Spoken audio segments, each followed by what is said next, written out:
Bonjour à tous, je suis ravi de vous retrouver cet après-midi sur Public Sénat pour suivre les travaux des sénateurs. On va parler de la lutte contre la radicalisation puisque la commission d'enquête du Sénat a auditionné ce matin Zineb El Razoui, journaliste, essayiste qui milite depuis des années contre l'islam radical et elle évoque notamment la place croissante de l'Organisation des Frères musulmans dans la société française. Je vous laisse écouter son audition.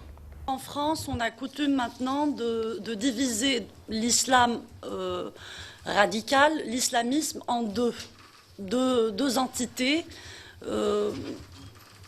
qu'on distingue l'une de l'autre, pas toujours à raison d'ailleurs, le salafisme et le frérisme. Je souhaiterais parler des frères musulmans en tant que confrérie, en tant qu'idéologie et aussi en tant qu'organisation associative très structurée en France, pour la raison suivante, c'est que je ne crains pas de dire qu'ils sont aujourd'hui aux portes du pouvoir en France. Et je vais expliquer pourquoi je ne crains pas d'affirmer une chose pareille. D'abord, les frères musulmans, un simple rappel, c'est une confrérie née en Égypte à la fin des années 20, qui a été fondée par un instituteur qui s'appelait Hassan al-Banna, qui était le grand-père maternel donc de Tariq Ramadan, que l'on connaît ici en France. Hassan al-Banna, quand il a créé cette confrérie, il a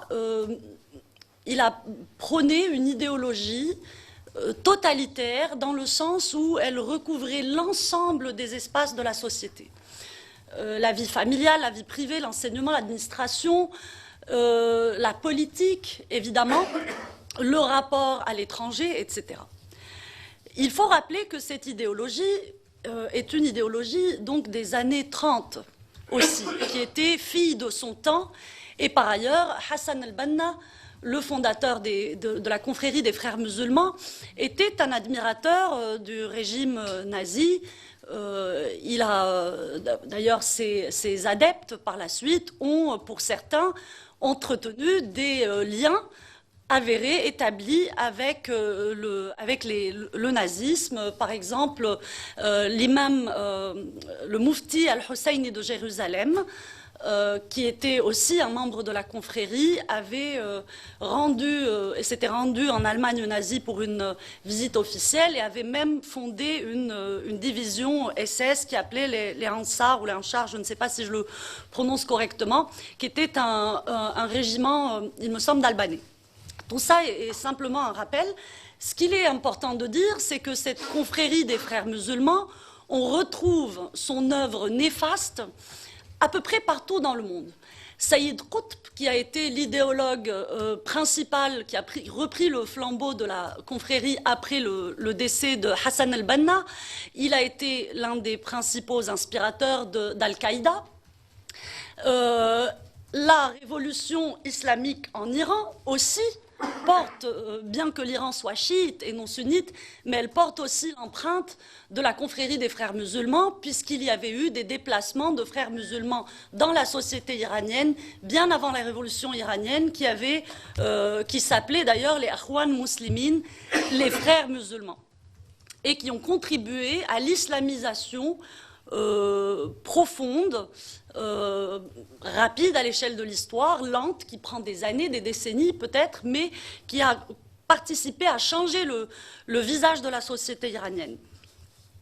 Comment est-ce que cette confrérie est arrivée en Europe et en France particulièrement? La France est l'un des premiers pays où cette confrérie va s'implanter en Europe. Je vais simplement lire un petit rappel. Donc, en France, lorsque nous parlons des frères musulmans, en tant qu'organisation, nous parlons principalement de l'UOIF, l'Union des organisations islamiques de France.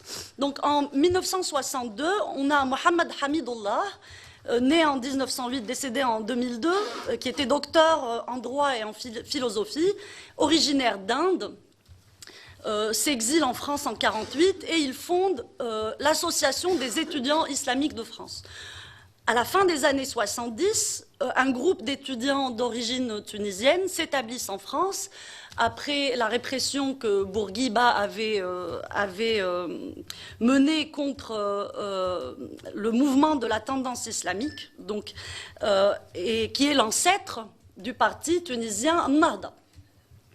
Le parti Ennahda qui a pris le pouvoir en Tunisie est un parti qui adhère pleinement à la confrérie des frères musulmans. D'ailleurs, dans le bureau de la commanderie des frères musulmans au Caire, on retrouve, entre autres portraits d'illustres membres de la confrérie, le portrait de Rached El-Ghannouchi, l'ancien président tunisien. Donc, il était chargé, Jaballah, de créer une antenne en France. Donc ce mouvement de la tendance islamique intègre l'AEIF de Mohamed Hamidullah, qui est arrivé en France en 62, et se rattache à la branche égyptienne des frères musulmans. Donc là, on a un lien très très clair entre l'arrivée de ces étudiants fréristes de Tunisie et le rattachement de ces structures-là, qui étaient balbutiantes en France, à la branche égyptienne des frères musulmans. Mais la majorité de l'AEIF à l'époque reste sous l'influence de la branche syrienne. Troisième date importante, 1979, les pro-égyptiens vont quitter l'AEIF et fonder le Groupement islamique de France, le GIF. En 81, Bourguiba déclenche une forte répression.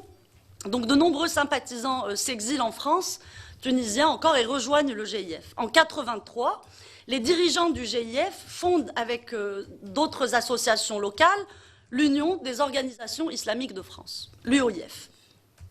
Donc les principaux dirigeants sont des Tunisiens, donc Ahmed Jaballah et Abdallah Ben Mansour, et le Libanais Faisal Maulaoui. Ensuite, on arrive à une période plus contemporaine qui parle à tous les Français qui s'intéressent au sujet de l'islamisme. 89, l'affaire du foulard de Creil.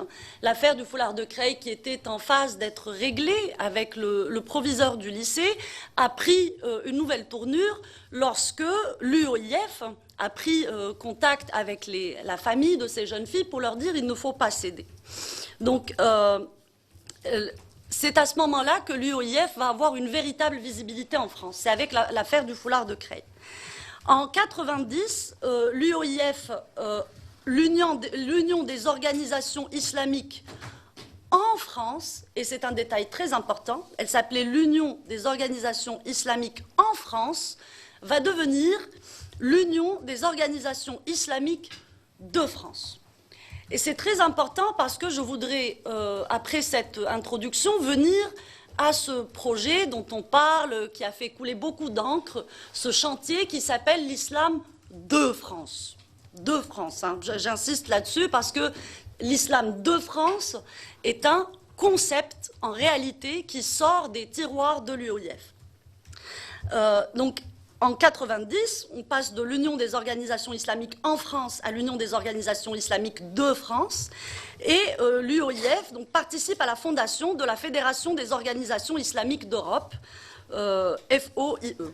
92, l'UOIF crée l'Institut européen des sciences humaines IESH de Château-Chinon, dirigé par l'Irakien Mahmoud Zoher. 95, les Marocains prennent la tête de l'UOIF, Fouad Alaoui, Haj Tami Brez, et donc ils prennent le pouvoir aux Tunisiens. 99, c'est l'entrée officielle de l'UOIF pour la première fois dans le giron des tractations républicaines. Donc Jean-Pierre Chevènement, à l'époque, participe, invite l'UOIF à participer à la mise en place d'une instance représentative. Là, je voudrais ouvrir une petite parenthèse, puisque nous sommes au Sénat.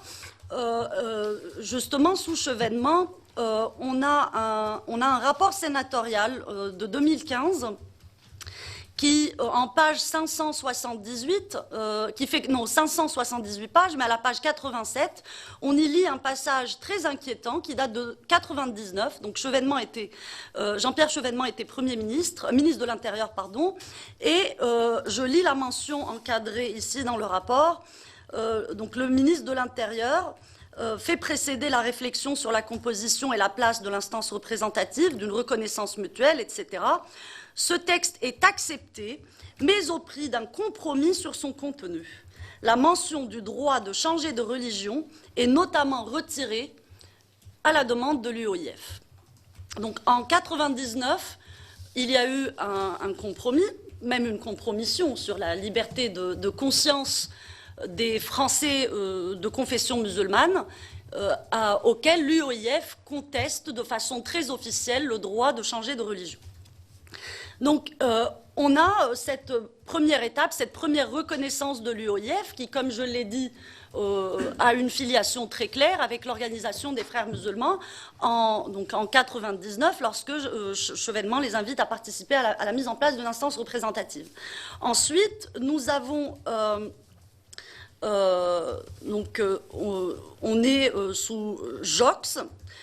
Pour régler la crise du voile de Creil, on a fondé quelque chose qui s'appelait un conseil de sages musulmans, qui avait pour mission de contribuer à régler la crise du foulard de Creil, et parmi lesquels il y avait Ammar Lasfar. Ammar Lasfar, qui est le fondateur de l'UOIF. Donc, ensuite, on arrive à 2003, lorsque le président de la République, Nicolas Sarkozy, intègre l'UOIF au CFCM, au Conseil français du culte musulman. En 2003, il se rend au Bourget, le rassemblement des musulmans au Bourget, qui est l'événement phare de l'UOIF en France. Donc Nicolas Sarkozy s'y rend et il me semble que l'année d'après a marqué une explosion de présence au rassemblement des musulmans du Bourget. Je pense que le nombre a littéralement doublé. Pourquoi ai-je parlé de l'UOIF dans cette introduction et pourquoi ai-je tenu à établir sa filiation avec les frères musulmans? C'est parce que il me semble qu'en France, nous avons une incompréhension de ce que sont les frères musulmans et de leur dangerosité.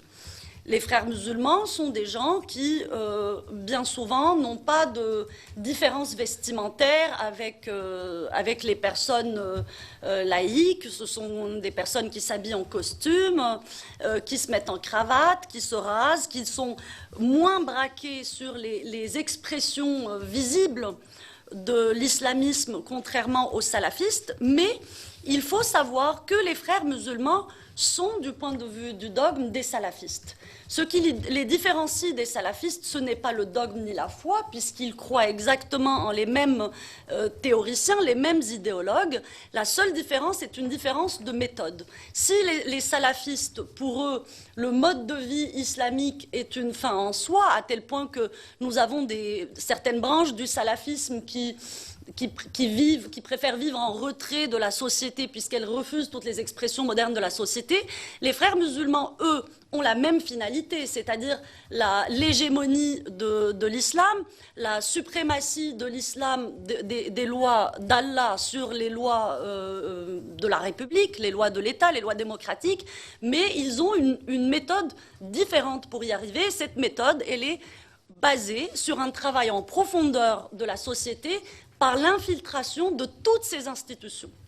Je pense que devant cette commission, vous avez vu passer des aspects de cet entrisme-là dans le sport, dans l'enseignement, dans le milieu médical, etc. Tout ceci nous amène à parler du projet que je trouve inquiétant à bien des égards, qui est le projet de l'AMIF, l'association musulmane pour l'islam de France, dont le titre est redondant, comme vous pouvez le constater, et dans lequel on reprend ce concept d'islam de France. Pour ma part, si je puis dire mon opinion, je pense qu'il est dangereux d'entériner ce concept dangereux sémantiquement. Et la bataille contre l'islamisme est aussi une bataille sémantique dans laquelle il est important de dire les bons mots. Je trouve qu'il est dangereux d'entériner ce concept d'islam de France ou de culte de France, car il n'y a pas de christianisme de France ou de judaïsme de France. Il ne devrait pas y avoir d'islam de France. Il y a un islam en France, il y a des cultes en France, mais pas de culte de France. Or, le concept même d'islam de France, qui est donc repris de l'UOIF et aujourd'hui promu par l'AMIF, on le retrouve dans toute la littérature, dans tous les écrits des membres de l'UOIF et donc des membres ou sympathisants de l'UOIF, car il n'est pas nécessaire d'être membre de l'UOIF pour être adhérent à l'idéologie des frères musulmans. On peut tout à fait être un adepte de la pensée de Youssef Qaradawi, de Sayyid Qutb, sans être membre sur le plan organisationnel de l'UOIF.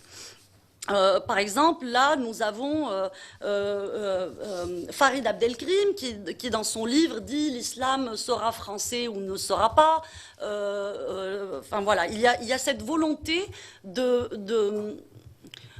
faire de l'islam quelque chose quelque chose de profondément constitutif de ce qu'est l'identité française. Et d'ailleurs, dans ses objectifs, la MIF le dit, elle ne s'en cache pas, la MIF affiche comme objectif, je les cite, une insertion sereine de l'islam dans la République. Énorme écueil, car nous pouvons évidemment bien parler d'insertion des musulmans, mais l'insertion de l'islam dans la République, il me semble qu'une telle expression en soi pose un petit problème par rapport à la loi de 1905. Donc, la MIF, l'Association musulmane pour l'islam de France, est une initiative de Hakim El-Karoui, qu'on qualifie de proche du président. Il est essayiste, il est ancien banquier et il a dirigé 2 rapports au sein de l'Institut Montaigne, la fabrique de l'islamisme. Et ces 2 rapports, je tiens à le dire, sont particulièrement bien faits, bien fouillés, très très bien faits. Ils font le tour de la question de façon très savante, très étayée, mais on peut reprocher aux études faites par M. El-Karoui au sein de l'Institut Montaigne de focaliser le danger de l'islamisme uniquement sur le salafisme. Et d'ailleurs, le projet que M. El-Karoui présentera à l'issue de ces 2 rapports, donc le projet de l'AMIF, est un projet auquel on peut reprocher, sans craindre la contradiction, d'être une émanation de l'UOIF. Je m'explique. L'AMIF est l'un des 3 projets qui ont été présentés par les représentants du culte musulman en France à l'exécutif. Il y a eu l'AMIF, l'Association musulmane pour l'islam de France. Le CFCM également a fait une proposition. Et on a aussi eu la plateforme Les Musulmans, L.E.S. musulmans de Marwan Mohammad, dans laquelle on retrouve l'inénarrable Imam Hassan Iqiyoussen et d'autres personnes.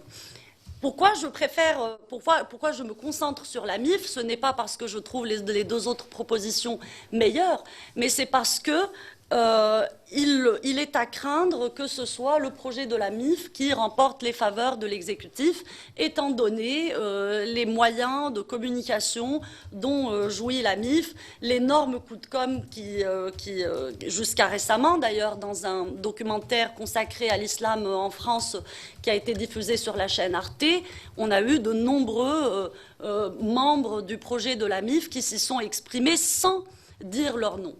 Et d'ailleurs, ça, c'est une caractéristique essentielle de la confrérie des frères musulmans, c'est que ce sont des gens qui ne disent pas leur nom.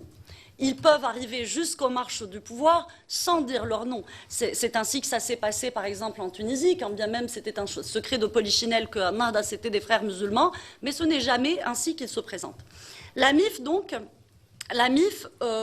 dans son staff global, compte jusqu'à une 20aine de membres ou de proches ou de sympathisants de l'UOIF. La MIF comporte 2 branches. Il y a une AMIF loi de 1905, donc c'est le volet cultuel de l'association, et il y a une AMIF loi de 1901, c'est le chapitre culturel. La MIF 1905 est présidée par Tarek Oubrou, imam de Bordeaux, membre de l'UOIF pendant 35 ans. Il les a quittés en mai 2018, donc très récemment, quasiment au moment où le projet de la MIF était mis en route. Et d'ailleurs, il déclare lui-même, M. Oubrou, que ce n'est pas une rupture avec l'UOIF qu'il qualifie de famille. Pour lui, c'est sa famille. Donc, et M. Oubrou, par ailleurs, s'est réclamé à de nombreuses reprises de la pensée de Hassan el-Banna, qui pour lui est un philosophe, ou je ne sais pas comment il préfère parler de la mystique de Hassan el-Banna, qui en réalité n'avait pas que la mystique, qui n'avait pas prôné des choses très mystiques. Le numéro 2, le vice-président de l'AMIF 1905, c'est l'imam Mohamed Bajrafil, secrétaire du Conseil théologique des musulmans de France, car je dois rappeler que l'UOIF a été rebaptisé, pour des raisons politiques et de communication, musulmans de France en 2017.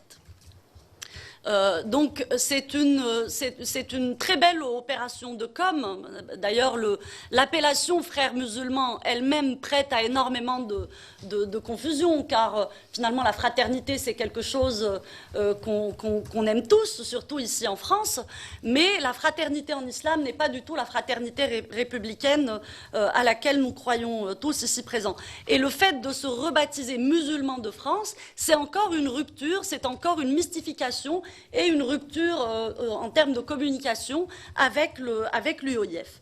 Donc Mohamed Bajrafil, lui, il est secrétaire du Conseil théologique des musulmans de France, donc c'est l'instance théologique de l'UOIF, et par ailleurs, sur son site, il se réclame aussi carrément de Youssef Qaradawi. Youssef Qaradawi, qui est le plus grand idéologue aujourd'hui des frères musulmans, qui vit au Qatar et qui est interdit de séjour en France depuis 2012. Youssef Qaradawi, on lui doit par exemple des déclarations antisémites disant que bon, Hitler avait peut-être exagéré un peu, mais ma foi, c'est comme ça qu'il faut faire avec les juifs. On a donc la trésorière, c'est Ayet Hamidi. Je passe maintenant à d'autres membres éminents de l'AMIF. On a Abdelghani Ben Ali, qui est enseignant en sciences islamiques à l'IESH Saint-Denis, qui est un organisme de formation de l'UOIF. On a Abdelhak Nabawi, ancien délégué de l'UOIF pour le Grand Est, président UOIF en Alsace, aumônier militaire, aumônier hospitalier. Farid Abdelkrim aussi est membre de l'AMIF. Farid Abdelkrim est ancien président des Jeunes musulmans de France, section jeunesse de l'UOIF. On a Azzeddine Gassi, imam UOIF de la mosquée de Villeurbanne, et c'est pour ne citer que, je dis qu'en tout, on a une vingtaine de membres qui composent l'AMIF qui sont membres directs ou sympathisants ou proches de l'UOIF. Sur le chapitre culturel, qui est présidé par Hakim El-Karoui. Donc là, nous parlons de l'AMIF, loi de 1901. Donc son vice-président, c'est Hosni Mati, trésorier Abdelnor Chelaoui. Là, nous retrouvons quoi? Nous retrouvons des personnes, des spécialistes en finance, islamiques, évidemment. Nous retrouvons des spécialistes en communication, des conseillers politiques, des personnes qui agissent dans le secteur hospitalier, des personnes qui sont proches du milieu du sport. Donc nous retrouvons tous les aspects de la société qui permettent donc à l'AMIF de couvrir absolument tous les aspects de la société française. Donc par exemple, l'AMIF dans ses projets, puisque l'AMIF est aussi une histoire de sous, une histoire d'argent, dans les projets de l'AMIF qui pour l'instant ont été mis en stand-by pour des difficultés de mise en place. Par exemple, il y avait cette idée d'une taxe halal qui financerait le culte. Il y a aussi cette idée d'une instance qui certifie les instances qui certifient le halal. Puisqu'aujourd'hui, nous avons 2 mosquées en France qui font la certification halal, et bien la MIF propose de certifier les organismes certificateurs et effectivement de prélever une taxe dessus. Un organisme qui certifie aussi les agences de voyage qui vont organiser le Hajj, le pèlerinage en Arabie Saoudite. Et donc tout cet argent récolté, il servira, selon la MIF, à la formation des imams. Donc puisque nous avons Abdelghani Ben Ali, qui est membre de la MIF, il est enseignant en sciences islamiques à l'IESH, donc l'Institut de formation des frères musulmans. Nous pouvons craindre une augmentation exponentielle de formation d'imams à la théorie, donc à la sauce des frères musulmans. La MIF propose aussi que cet argent récolté sur le Hajj, sur le halal, sur les donations, sur ces nombreux projets caritatifs, puisqu'on sait que la MIF est proche, par exemple, du Secours islamique. Il suffit d'aller sur le site du Secours islamique pour se rendre compte, par exemple, que le Secours islamique propose, en langue française, sur son site, le Secours islamique français, il propose aux musulmans de se débarrasser de l'argent des intérêts bancaires, puisque les intérêts bancaires sont interdits, donc c'est de l'argent ici, donc se débarrasser de l'argent des intérêts bancaires en le donnant à la charité, charité évidemment toute islamique et communautaire. Donc cet argent qui sera récolté par la MIF par ces différents biais servira à la fois à la formation des imams, mais aussi, selon la MIF, la lutte contre la radicalisation et ça, c'est dans la même phrase, puisque la lutte contre la radicalisation, selon les gens de la MIF, va de pair avec la lutte, alors ils ne disent pas islamophobie, mais la lutte contre les discriminations. Évidemment, les discriminations visant uniquement les musulmans. Car cette doctrine, aujourd'hui, elle est également répandue dans ces milieux-là. D'abord, tous ces organismes qui font de la radicalisation, de la déradicalisation, n'allons pas bien loin. Parlons du cas du Capri à Bordeaux, qui est géré par Tariq Oubrou, président de la MIF. C'est une déradicalisation qui se fait de la façon suivante. On dit aux gens, ça c'est le mauvais islam, nous allons vous donner le bon islam. Donc on ne déradicalise pas par le doute, par la raison critique, par l'universalisme, mais par encore plus d'islam. Donc, et la doctrine de ces gens-là consiste à dire la radicalisation, par ailleurs qui est un mot que je n'aime pas, car c'est un mot qui aseptise le débat, moi je préfère parler d'islamisation, la radicalisation, selon eux, serait le fruit logique de l'islamophobie, donc des discriminations, elle serait en gros de la faute de la société française.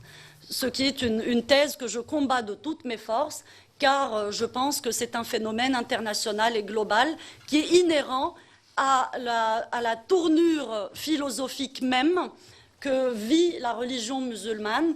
Et d'ailleurs, les problèmes de radicalisation sont quelque chose que l'on rencontre des Philippines jusqu'au Nigeria, en passant par tous les pays où il y a une forte présence de l'islam. Donc il ne me semble pas qu'il faille en chercher les raisons dans ce que nous sommes, nous, en tant que société française. Je pense avoir fait le tour rapidement de la MIF. Il reste beaucoup de choses à dire, beaucoup de subtilités, beaucoup de détails. J'ai des documents que je tiens à la disposition de tous ceux qui souhaitent aller plus loin. Mais aujourd'hui, appointer la MIF comme instance représentative de ce qu'ils appellent l'islam de France va générer quelque chose d'ingérable. Nous sommes aujourd'hui déjà en France en train de patauger dans ces problèmes. Nous n'arrivons plus à gérer la montée de l'islamisme de toutes parts. Or, mettre des frères musulmans, des gens qui sont fréristes, qui appliquent à la lettre la théorie de Youssef el-Qaradawi. Il faut savoir que Youssef el-Qaradawi, le grand idéologue des frères musulmans, il a mis en place une charia spécialement dédiée aux minorités musulmanes en Occident.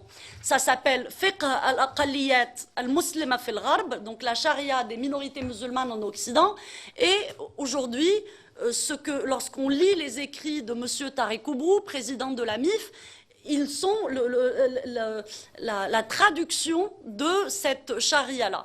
Que dit cette charia? Elle dit infiltrons, formons des élites, ne braquons pas forcément sur le voile, les choses vont se faire par étapes. C'est pour ça d'ailleurs qu'il y a une opposition entre une opposition parfois entre les frères musulmans et les salafistes, c'est que les frères musulmans disent « ces abrutis de salafistes », ils nous mettent les bâtons dans les roues, ils sont braqués sur leur tenue, sur leur mode de vie, sur le halal, alors qu'en réalité, ce n'est pas ça qui est le plus important. Le plus important, c'est de marquer de l'empreinte de l'islam toutes les institutions, de les infiltrer, de former des élites qui place l'idéologie de l'islamisme au-dessus des valeurs républicaines, tout en intégrant ces valeurs républicaines.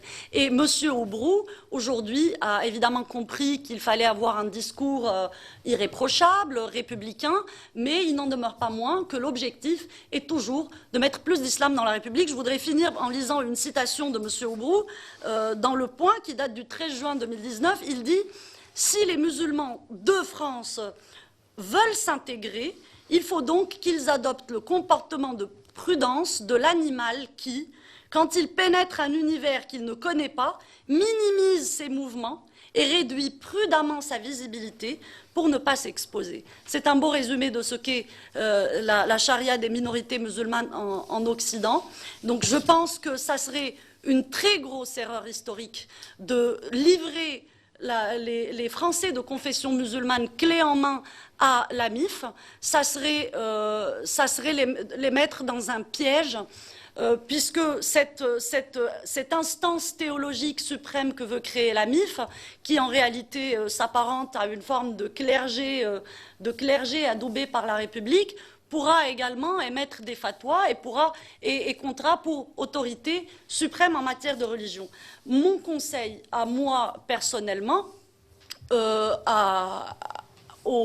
aux différents représentants de l'État français, c'est de dire que toute tentative d'organisation de l'islam par le haut débouchera fatalement sur l'appointement des plus militants parmi les musulmans. Donc, si on craint l'islam politique, qu'est-ce que l'islam politique finalement, si ce n'est que de parler en son nom et que de vouloir qu'il existe en tant que tel au sein des instances républicaines, ça débouchera fatalement justement sur une instance qui bénéficiera d'une reconnaissance républicaine et qui ne prône pas des valeurs tout à fait républicaines.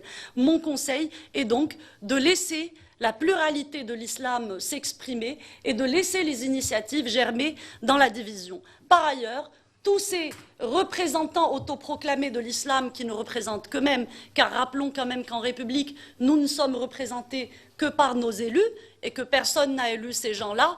Donc, tous ces représentants autoproclamés de l'islam qui veulent une reconnaissance républicaine, qui veulent des légions d'honneur, qui veulent être reçus au Sénat, qui veulent être reçus à l'Élysée, que leur demande-t-on en contrepartie? Rien. Est-ce qu'on leur a demandé de faire un effort sur la question de l'apostasie? Je rappelle quand même que les apostats de l'islam sont une minorité, une minorité tant qu'ils ne peuvent pas le dire, mais en tout cas sont une partie de la population dont le droit à la vie est remis en question tous les jours au vu et au su de tout le monde. Et d'ailleurs, même la mention du droit de changer de religion a été retirée d'un rapport sénatorial, comme je l'ai dit précédemment, en 1999. Qu'est-ce qu'on demande à ces représentants autoproclamés en termes d'égalité homme-femme? Qu'est-ce qu'on leur demande sur les questions de l'antisémitisme, de l'antichristianisme également? Rien du tout. Donc moi je pense que la République doit rester en position de force, qu'elle doit observer la loi de 1905.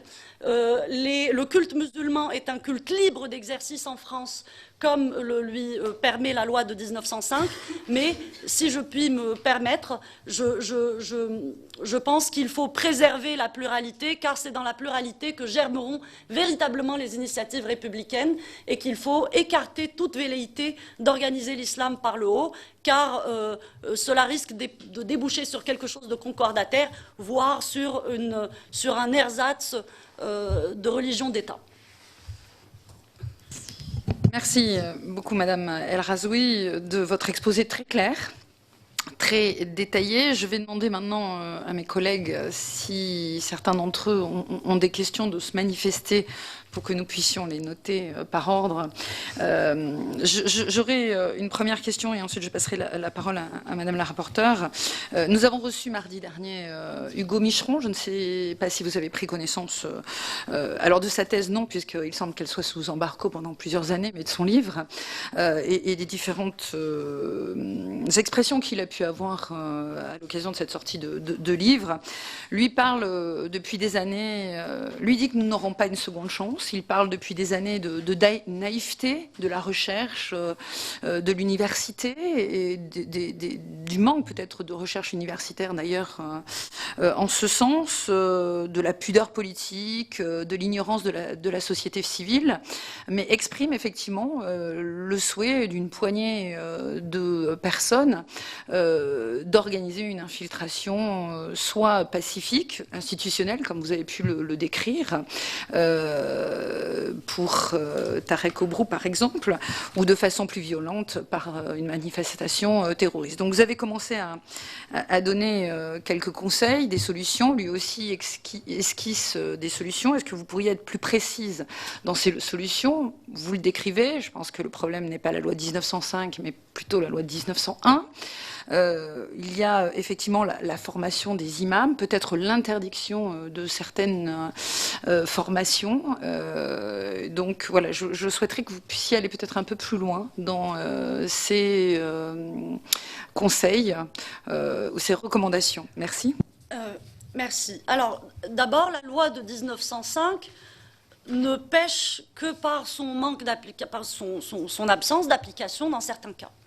Lorsque l'exécutif avait émis la volonté de réformer la loi de 1905, nous avons tout le mouvement laïque français s'y est opposé à son corps défendant et nous disions mais cette loi n'a pas besoin d'être réformée, on a besoin du courage politique de l'appliquer. Il y a des articles de la loi de 1905, d'ailleurs même maintenant le premier et le second, qui ont valeur constitutionnelle, ne le sont pas forcément. Mais alors je ne parle pas des 42 autres.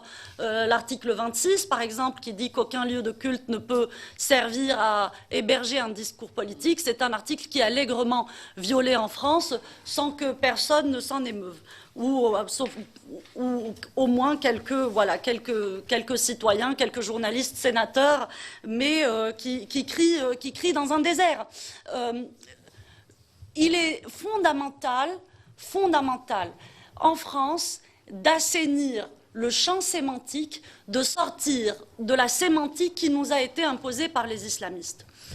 C'est, il me semble, le premier pas que nous devons franchir. Nous devons voir et dire ce que nous voyons, plutôt que de dire ce que nous pensons qu'il est de bon ton de dire. Ce débat-là, en France, est pris en otage depuis des décennies maintenant du politiquement correct qui fait l'amalgame entre ces questions-là et des questions telles que le racisme, etc., etc. Ça nous amène à la notion d'islamophobie. Cette notion, il faut la combattre par des moyens plus renforcés que la simple dénonciation. Car en réalité, d'abord, c'est une imposture intellectuelle. Deuxièmement, l'islamophobie n'est rien d'autre que le revers de la médaille du blasphème. Dans les pays où l'islam a le pouvoir coercitif, il n'existe pas d'islamophobie. Il existe le blasphème. Lorsqu'on critique l'islam, on est mis en prison, fouetté, lapidé, etc. Ici, en France, on est accusé d'islamophobie. C'est une façon finalement, qu'il y ait un délit de blasphème qui ne dit pas son nom. Deuxièmement, sur la question sémantique uniquement, l'arnaque de la déradicalisation. Je pense que nous avons là-dessus un gros problème de doctrine en France que l'on peut diviser en deux. D'abord, le premier écueil doctrinal, c'est de penser que le problème que pose l'islamisme, c'est uniquement le terrorisme. En réalité, le terrorisme n'en est que l'expression la plus violente, car c'est une expression criminelle. Mais le terrorisme n'est pas une finalité en soi pour l'islamisme. Le terrorisme, c'est un moyen, comme il en existe d'autres, comme l'entrisme politique, comme le prosélytisme, comme la charité, comme il existe un tas de moyens pour islamiser la société en profondeur. Et le terrorisme en est un. Donc, en France, ce qui a été fait jusqu'ici, c'est de dire aux musulmans intégristes qui posent problème, s'il vous plaît, les gars, ne vous faites pas exploser, pas de terrorisme, mais restez dans votre idéologie finalement. L'islam n'est-il pas une religion de paix et d'amour, comme on a coutume de dire? Il faut d'abord savoir qu'en théologie, la paix n'est pas la paix que l'on entend ici. En théologie, la paix, c'est ce qui plaît à Dieu. Or, nous, les hommes, ce n'est pas ainsi qu'on qualifie la paix. Donc, cette arnaque de la déradicalisation, qui consiste à considérer des criminels de masse comme des personnes malades ou fragiles, ou comme des victimes qu'il faut prendre en charge, est quelque chose qui ne nous mènera nulle part. Il faudra sortir de cette doctrine, faire marche arrière. C'est d'autant plus compliqué maintenant que la déradicalisation est devenue un juteux marché auquel personne ne demande des explications. Personnellement, je suis très curieuse d'entendre les tenants de la déradicalisation dans ce pays, de leur demander quelle est votre méthode scientifique. Comment ça fonctionne scientifiquement? Quelle est l'approche? Est-elle psychiatrique? Est-elle scientifique? De quoi s'agit-il exactement? Et lorsqu'on apprend qu'en plus c'est facultatif, c'est le pompon. Donc moi je pense que la déradicalisation, il n'y a qu'une seule et unique façon de la faire. C'est de libérer la raison critique, de défendre la liberté de parole, car finalement, pour que l'on sorte de l'endoctrinement islamiste, il faut qu'à un moment, il faut qu'on doute. Il faut qu'il y ait le doute. Ceux qui ont pu sortir de ça, ils sont rares, mais j'en connais à titre personnel deux. Je connais deux anciens salafistes qui se sont déradicalisés, pas en France d'ailleurs, un au Maroc et un en Arabie Saoudite. Ils se sont déradicalisés en prison par la lecture des auteurs qui étaient critiques sur la religion musulmane. Donc, la seule façon de déradicaliser, c'est de libérer la critique, la parole sur l'islam, et c'est de promouvoir la laïcité. Plutôt que de mettre de l'argent dans des associations qui font faire des brioches ou des matchs de basket à des criminels de masse, je préfère que l'on promeuve des associations qui font de la pédagogie sur la laïcité, qui est aujourd'hui très peu connue. L'autre recommandation que je pourrais faire, c'est de cibler les zones où il y a une urgence. Ce n'est pas pour rien que mes anciens collègues de Charlie Hebdo ont été assassinés, car c'était le seul phare du blasphème dans ce pays, et d'ailleurs peut-être probablement dans le monde. Et ce phare a été abattu en France, ce qui est un drame, une perte inestimable pour toute l'humanité. Il est urgent de rétablir le droit au blasphème, à l'irrévérence et la critique de l'islam. Et ça doit être fait de la part de l'État en préservant le droit de le faire, en veillant à ce que ceux qui le font puissent le faire en France, mais aussi en promouvant les structures qui expliquent pourquoi il est nécessaire de le faire, pourquoi cette frontière du blasphème est ce qui dessine la frontière entre un État civilisé et un État barbare. Il est fondamental de rétablir ça, de protéger les personnes, de promouvoir et d'aider les personnes qui ont une parole critique à l'islam. Car l'État ne peut pas dire aux musulmans de changer d'avis, mais ces personnes-là, de la société civile, peuvent le faire. Je vous remercie, Madame la rapporteure. D'abord, merci Zineb pour ces propos d'une franchise et d'une clarté extraordinaire, parce que je sais que cette parole nous a, en tout cas moi à titre personnel, ça me fait du bien de l'entendre, parce que effectivement, comme beaucoup, qui probablement moi je suis avant tout une républicaine, et ce combat pour la République, il est nécessaire aujourd'hui, et de manière urgente, comme vous l'avez exprimé. C'est vrai que nous avons des quartiers aujourd'hui qui sont dans l'enfermement intellectuel et religieux, qui peuvent poser problème aujourd'hui et demain. Parce que quand des enfants dans des quartiers sont assignés à résidence au nom d'une religion, on peut imaginer ce qu'ils deviendront quand ils auront 15, 20 et 30 ans. Et c'est ce combat-là que nous devons mener, et la franchise de vos propos fait du bien. Donc, mille merci. Moi, justement, je voulais revenir sur le côté associatif qui fait, dans le cadre de la déradicalisation des gâteaux et des matchs de foot. Moi, il y a quelque chose qui m'inquiète davantage pour l'avenir. Bon, je partage complètement vos propos sur la MIF, et la MIF m'inquiète beaucoup. Mais récemment, on a vu dans la presse que le gouvernement commence un peu à s'inquiéter sur le communautarisme. Il serait temps. Et je ne critique pas simplement le gouvernement actuel, parce que ça ne date pas d'hier. Enfin, il est grand temps qu'on pose les choses. Et j'ai lu quelques articles récemment, d'abord qui dit qu'il y a 150 quartiers qui sont quand même dans cette difficulté du communautarisme et de l'islamisme. 150, c'est pas rien. Et je lisais encore hier un article qui m'interroge, et c'est là-dessus que je voulais que vous me donniez votre avis, où un ministre est allé dans des quartiers en disant que pour pouvoir lutter contre le communautarisme, on allait s'appuyer sur les associations. Tout ce qu'il ne faut pas faire, à mon sens, parce que dans les quartiers déjà infiltrés par les frères musulmans ou par l'islam radical, par l'islamisme, c'est parce que des associations y ont participé. Donc je voulais savoir, pour moi, c'est le rôle de l'État et de rien d'autre. Qu'est-ce que vous pensez de ça, de se dire que pour lutter contre le communautarisme, on va s'appuyer sur des associations de quartier?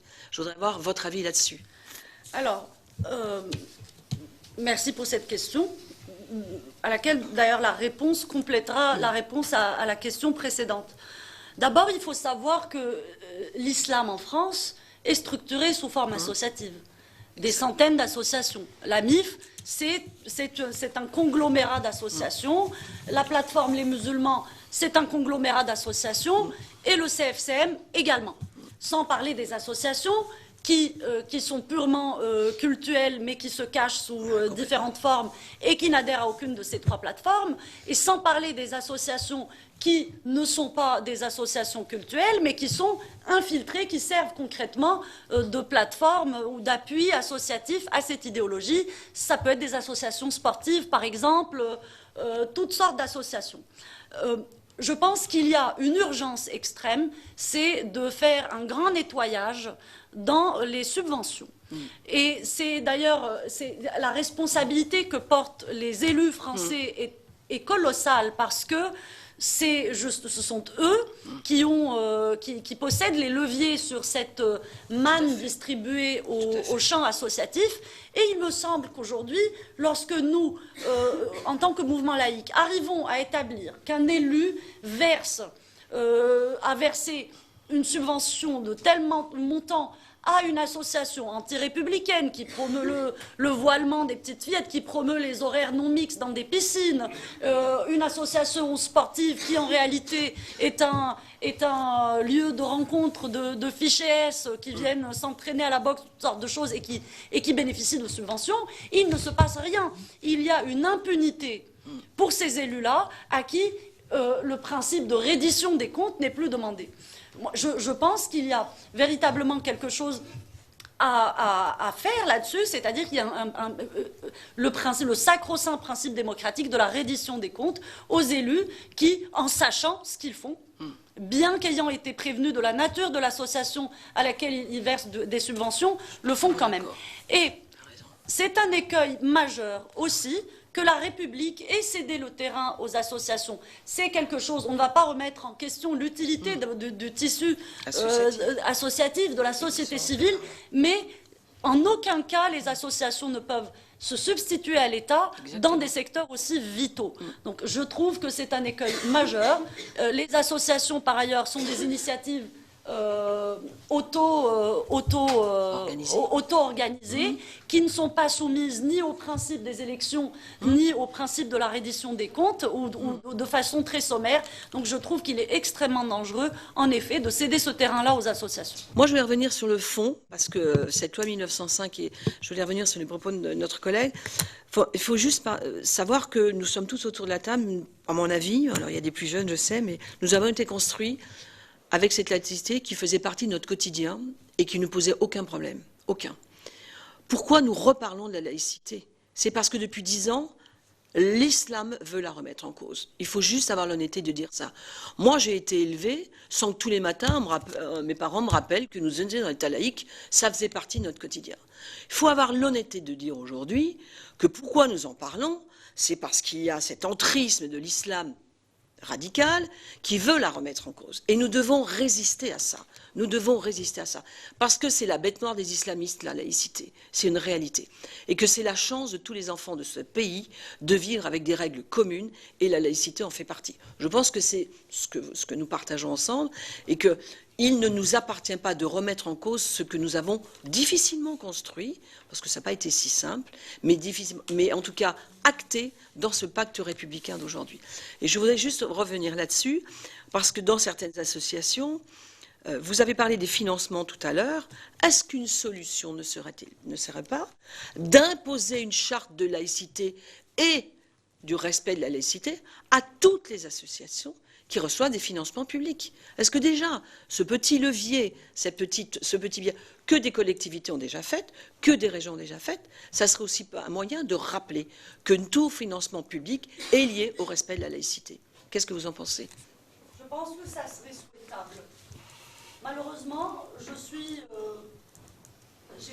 pardon, excusez-moi. Je pense que ça serait souhaitable.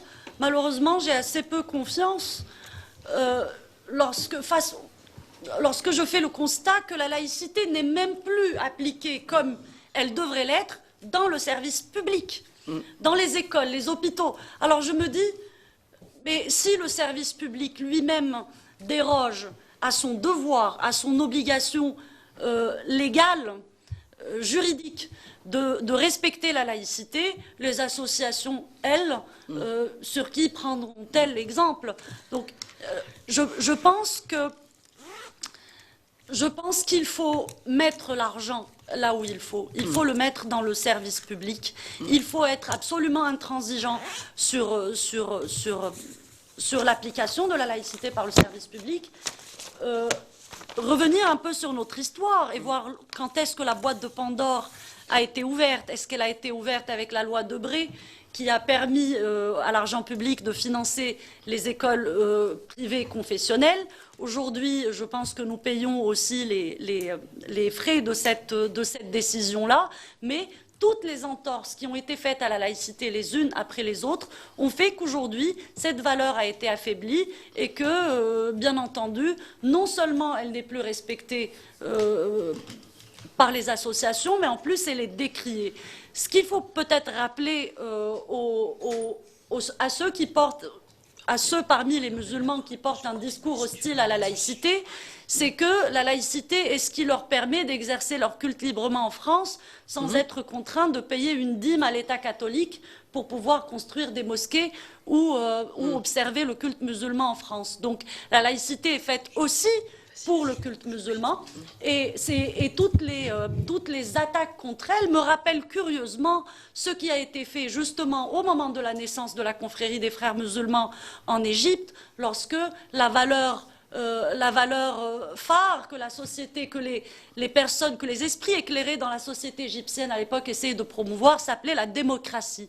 Eh bien, il y avait cette même stratégie de subversion de la part des frères musulmans contre la démocratie, en disant que la démocratie était du kufr, que c'était une hérésie, puisque c'était la volonté des hommes et que seule la volonté d'Allah prime, jusqu'à ce que Taqiya oblige. Maintenant, les islamistes nous expliquent que ce sont finalement eux les plus grands démocrates. Nous commençons à en voir les prémices en France, le détournement du sens même de la laïcité, puisque nous avons des islamistes notoire qui nous parle de la laïcité, de ses bienfaits. La laïcité, d'ailleurs, selon eux, ne serait que la possibilité de porter le voile partout. C'est la lecture qu'ils font de la laïcité. C'est pour ça que nous devons faire preuve de la plus grande vigilance, car l'une des caractéristiques sémantiques majeures de l'idéologie islamiste, c'est cette capacité, cette faculté à inverser, à pervertir toutes les valeurs, que ce soit celles de la démocratie, celles des droits de l'homme, même des notions antagonistes avec l'islamisme comme le féminisme, on peut être récupéré par l'idéologie islamiste. Donc non, laïcité tout simplement, il suffit d'ouvrir les yeux et de se rendre compte que les Français censés être de confession musulmane, comme moi, parce que nous n'avons pas les moyens juridiques de savoir qui est musulman ou qui ne l'est pas. Je pars du principe qu'est musulmane toute personne qui se définit comme telle, mais des gens comme moi en France, et nous sommes très nombreux, nous sommes vus et considérés malgré nous comme des musulmans par les musulmans, et notre droit de vivre à la française est remis en question. Nous n'avons pas le droit de critiquer la foi de nos ancêtres, nous n'avons pas le droit de boire du vin à midi si on est dans un quartier où il y a un peu trop d'islamistes. Nous n'avons pas le droit d'épouser quelqu'un de confession juive ou de vivre en concubinage ou d'être homosexuel. Ce sont des atteintes graves aux libertés d'une partie des Français.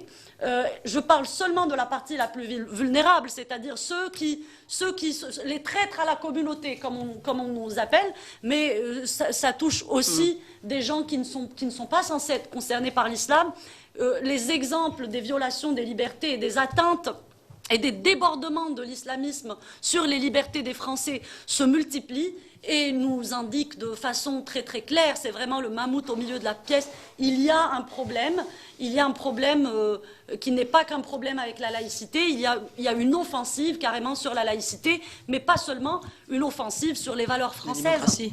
C'était l'audition de Zineb El Razoui, journaliste et militante contre l'islamisme radical. Et devant la commission d'enquête du Sénat sur la radicalisation, elle a évoqué la place croissante de l'organisation des frères musulmans dans la société française. Elle a même dit que les frères musulmans étaient aux portes du pouvoir. Et en même temps, elle s'oppose à l'idée d'un islam de France et à ce que l'État organise la pratique du culte musulman. C'est la fin de cette émission, merci de l'avoir suivi. Vous pouvez revoir tous nos programmes sur notre site internet publicsénat.fr. Très bonne journée sur Public Sénat.